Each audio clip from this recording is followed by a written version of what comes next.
Hola a todos, estamos en la Universidad de San Martín continuando con este ciclo de entrevistas que ha realizado la Gerencia de Cultura.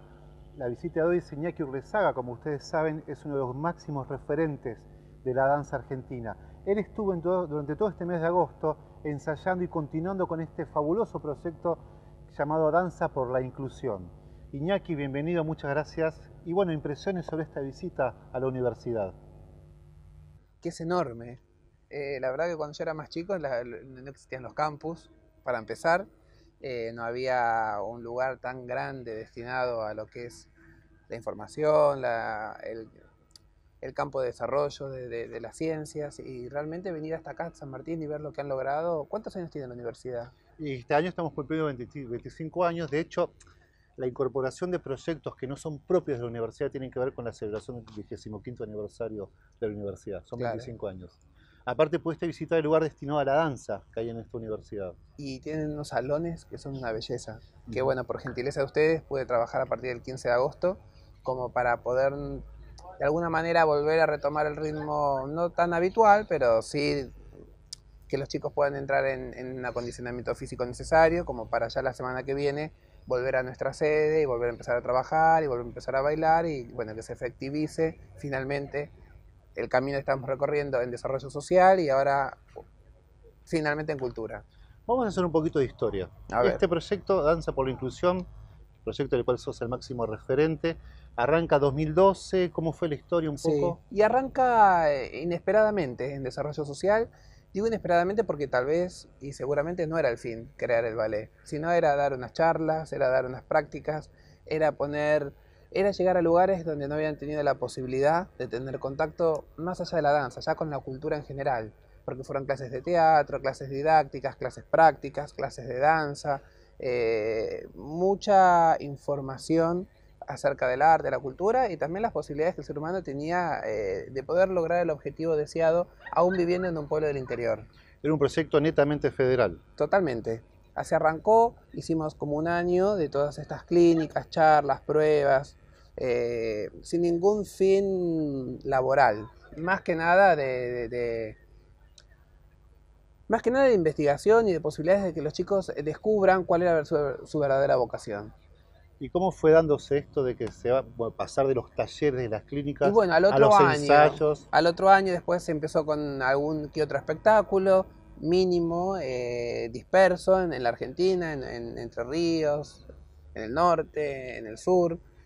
Y ya después al otro año hicimos una convocatoria más globalizada, más institucionalizada, ahí se hicieron las audiciones públicas, ahí hicimos casi 40 en todo el país, ahí vinieron los primeros 40 bailarines, que fue un aluvión de gente, encontrar esos 40 y la cantidad de gente que había ¿En audicionado. qué espacios se hacían generalmente esas Y audiciones? tenías, si ibas a una provincia o a la capital de la misma provincia, por ahí tienes la suerte de encontrar, no en temporada, un teatro abierto con disponibilidad del escenario o alguna sala alternativa. Si vas a un lugar donde ya no había teatro, tal vez en alguna escuela, en alguna academia, si no existía esa posibilidad, en estadios o en lugares comunes donde se necesitaba un espacio bastante amplio y ni siquiera todos los requerimientos necesarios como para poder bailar. Pero bueno, era De- la forma también de poder llegar a atravesar a todo el país. Dentro de los talleres, había danza contemporánea, había danzas tradicionales. Sí. ¿Vos qué percibías que la gente iba a buscar en esos talleres? La posibilidad de conectarse con algo que les gustara hacer, o con algo que desconocían, o con algo que por primera vez era absolutamente libre y gratuito para todos, y estaba al alcance de la mano porque el municipio desde Capital Federal llegaba a la puerta de la casa de ellos. Ese hecho inédito yo no me lo voy a olvidar nunca, porque era la primera vez que tal vez el Estado llegaba y les abría las puertas y les daba las posibilidades, o les regalaba las zapatillas, o les daba la clase gratuita, o la charla, o tal vez eso derivaba también después en otra realidad, porque necesitaban otro tipo de ayuda que no era precisamente el de bailar. Fue un contacto mucho más humano y personal que artístico y profesional. Después de eso, después de ese conocimiento, es que se fundó todo el otro. Hay algo a mí me parece siempre un poquito extraño. La danza, el bailar, es casi un acto hasta primitivo, primario. Los niños bailan, empiezan bailando, dibujando. ¿Por qué vos crees que la danza, a medida que se hace más sofisticada, empieza a adquirir ese prejuicio de elitista. ¿Por qué pensás que pasa eso? Porque lamentablemente fue como se concibió la danza clásica. La danza empieza como una diversión solo para la realeza, lamentablemente. En el siglo XIV nada era tan democrático como lo es en el XXI. Entonces había una sociedad que no lo vivía democráticamente en ninguna parte de su existencia. Entonces tenían los allegados a los reyes y nadie más la posibilidad de disfrutar del espectáculo, y no solamente disfrutarlo, sino ese momento que se estaba gestando la danza clásica, de conocerlo. Entonces por años estuvo solo vedado a esa parte de la población, que después, bueno, después del derrocamiento y después de todo lo que devino de las culturas fundamentalmente occidentales, es que se allanó un poco, y cuando la misma sociedad empezó a democratizarse, fue que empezó bajándose a todos los estratos sociales hasta llegar al día de hoy. Esta había sido la primera actividad en la cual vos tendrías algo parecido a la docencia, a la transmisión de información. ¿Es la primera vez que hacías algo parecido? De forma pública, ¿no es Bien. cierto? O en el Estado, mejor dicho. Yo toda la vida fui docente de los, no solamente docente, yo fui el creador de los espectáculos que armaba. O sea, de alguna manera, con los bailarines que yo trabajaba, hacía la docencia artística sobre ellos mismos, porque tenía que montar el espectáculo el cual yo soñaba por hacer. Entonces, siempre desde muy chico, te diría desde muy temprana edad, no solamente bailé los espectáculos que hice, sino también los coreografié, los dirigí, me metí en la escenografía, me metí en el vestuario. Bueno, en los que se hizo con Danza por la Inclusión también. Hay Claro, siguió proyectos. la misma línea, porque yo después, cuando tuve la posibilidad de hacer esto, ahí fue 2 años después de haber logrado el proyecto que yo tomé conciencia de lo que estaba haciendo. Fue totalmente un acto inconsciente desde muy chico. Nadie nunca me lo preguntó, siempre surgió como posibilidad de hacerlo y yo fui adelante. Ahora me doy cuenta que yo en realidad no soy un simple bailarín, que no soy solamente un director, sino que también estoy a cargo de la formación artística de cada ser humano que viene al proyecto, porque fundamentalmente trabajan conmigo. Comparando tu experiencia como alumno Sí, y como docente o divulgador, sí. ¿en qué vos te querías diferenciar con lo que vos aprendiste, en el modo en que vos aprendiste las cosas? Fundamentalmente yo tuve docentes muy grandes, muy, muy grandes. Entonces, si bien yo tenía docentes muy grandes y yo era muy chico, porque yo tenía 8 años, 9 años, 10 años, al cual en el Instituto del Colón te trataban, no sé al día de hoy, pero en ese momento ya te trataban de usted. O sea que era una distancia, era como las maestras de las películas de Catita, todas de negro, era casi como un luto la relación que había. Muy distante. Con los bailarines, primero yo fui un director muy joven, después soy un director atípico porque soy un director que a la vez también baila con ellos arriba del escenario, que eso es una diferencia enorme.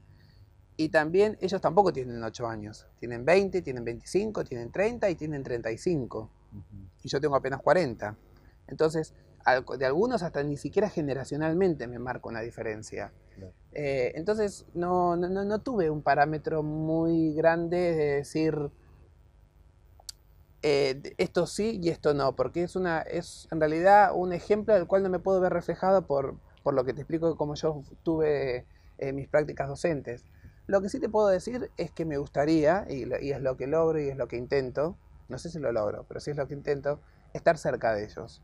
Me parece que esta nueva docencia que se viene, hay un hilo muy delgado y muy fino que ellos empiezan de a poco a comprender, que uno estando cerca de ellos, uno puede comprenderlos tal vez en todo.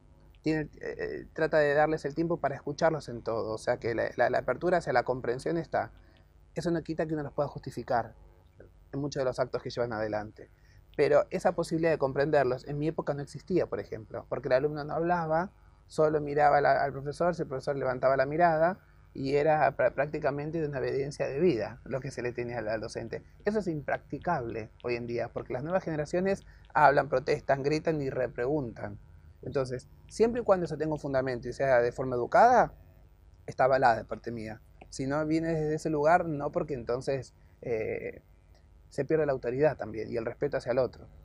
El proyecto de Danza por la Inclusión en principio tener esta cuestión de incorporar bailarines nuevos, actuar como una herramienta social de desarrollo.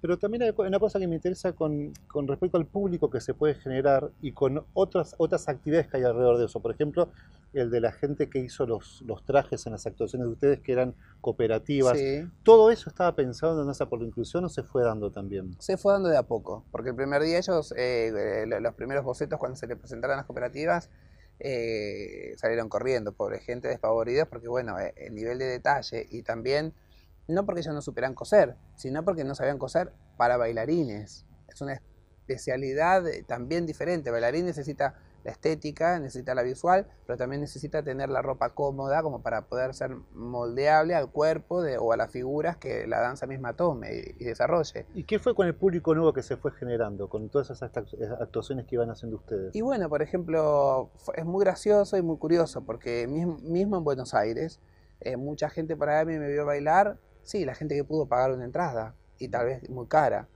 Este proyecto acercó a mucha gente que me había visto bailar y que le gusta el proyecto y ha seguido viniendo, ha acercado a gente que no me había visto nunca, ha acercado gente que viene por el proyecto, y ha acercado a gente que nunca pudo tener la posibilidad de entrar a un teatro.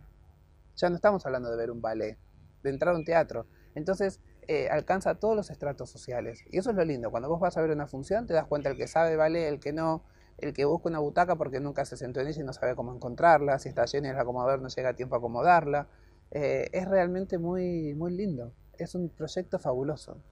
En cuanto al repertorio que eligieron para hacer, Sí. hubo clásicos, hicieron Giselle, por ejemplo, pero y también una versión de Dios se lo pague. La Un homenaje pregunta a mi es, abuela. eso es lo que te iba a preguntar, ¿cómo es la historia? Y además, yo lo entiendo por lo menos que también se incluyen temáticas nuevas en la danza que tal vez estaban un poco postergadas. ¿Me contás la historia un poco de esa? Porque Dios se lo pague, primero es un homenaje a mi abuela, pues desde que yo nací, mi abuela es Zully Moreno, es como la Rita Hayworth de la Argentina, Lo era, ¿no? sí, sí, Bueno, sí. yo ya nací con esa imagen. Después, Dios se lo pague, primero fue una obra de teatro, Ujú. hecha en la Argentina. Curiosamente, poca gente lo sabe. Dios se lo pague se hizo con tal éxito que fue la única obra de teatro que se hizo en dos sedes a la vez, en el centro y en Belgrano, porque Belgrano en ese momento era la época de las quintas. Después Amadori, por semejante suceso irrefrenable de la sociedad porteña, lo va a ver porque no entiende por qué esa obra estaba produciendo lo que sucedía en Buenos Aires. Y cuando la ve se enamora de la obra y le da esa parte de cine, cinematográfica, que es... Porque en realidad la obra de teatro es muy chica, es muy corta, y no tiene toda la parte de la espectacularidad de las fiestas y la sofisticación de los trajes de ella y todo lo que era el cine de oro de esa época. Entonces la obra tiene esas dos conjunciones. Primero, como era una obra de teatro, tiene un trama fabuloso, como todo núcleo teatral, que es lo primordial como para poder desarrollar una historia hermosísima.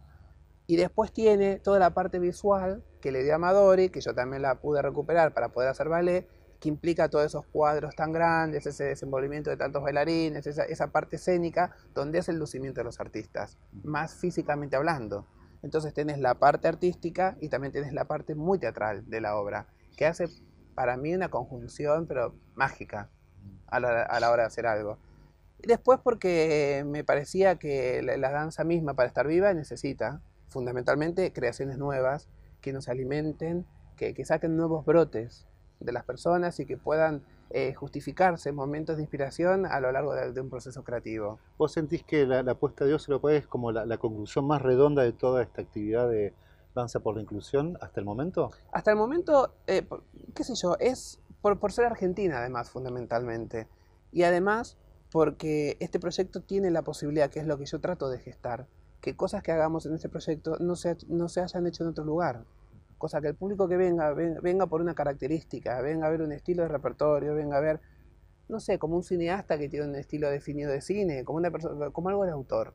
Es decir, yo lo que busco fundamentalmente es que eso suceda porque es lo que nos va a dar como emblema y es lo que necesita la compañía, apoyarse en alguien en quien cimentarse. ¿Cuáles son los proyectos próximos? En realidad la pregunta es también un poco cómo fue la continuidad de este proyecto con el cambio de gestión nacional. Todas las cosas cambian cuando hay un cambio de gestión. ¿Y cuáles son los proyectos inmediatos que tienen con Danza por la Inclusión? Mira, el proyecto es tan sólido que yo creo que excedería al kirchnerismo, va a acceder al macrismo y sucederá con el gobierno que venga. Cuando las cosas son realmente correctas y fecundas, pertenece al nacionalismo, ¿no es cierto?, de los argentinos. La ideología mía es la misma, de poder seguir creando obras. Estamos en un proceso creativo de poder hacer Romeo y Julieta también, por primera vez. Y ya después para fin de año, del año que viene, de nuevo. Yo ya estoy atrás de un proyecto nacional que se pueda llegar adelante, no hablo mucho porque para todo lo que es cine necesitas derechos, Por supuesto, que te los den. Pero bueno, es esa misma ideología la que yo trato de llevar adelante, que cada vez toma más crédito y más rédito, porque los bailarines están mejor formados. Entonces, a mejor formación de ellos, mejor es el resultado. se van incorporando nuevos bailarines. Y empezamos siendo 40, ahora somos 53 y Dios quiera lleguemos a 60, que es el cupo máximo. Bueno, Iñaki, muchísimas gracias. Esperamos tenerte de vuelta en la universidad en próximas ocasiones. Vamos a seguir las cosas que haces con el grupo. Y bueno, te tienes que ir a bailar ahora porque Ahora, te están esperando los muchachos. Están haciendo precalentamiento. Muchas gracias y bueno, Iñaki Urrezaga en la Universidad de San Martín.